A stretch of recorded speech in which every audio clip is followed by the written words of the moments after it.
Salam, hər birinizi xoş gördük.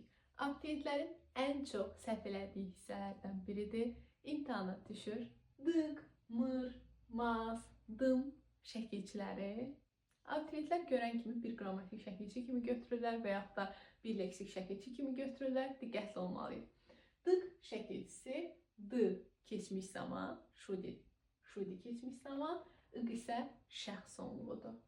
Mır, mamə inkarlıq şəkilçisidir, ır zaman şəkilçisidir.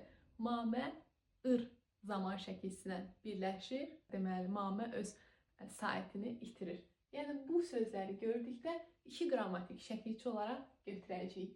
Mar, məsələn deyirəm ki, yazmayar. Daha çox dilimizdə yazmaz, oxumaz, getməz, gəlməz şəklində olur və iki qrammatik şəkilçi olaraq götürülür. Dım, yazdım, oxudum, getdim, gəldim. İki qrammatik şəkilçi olaraq götürülür.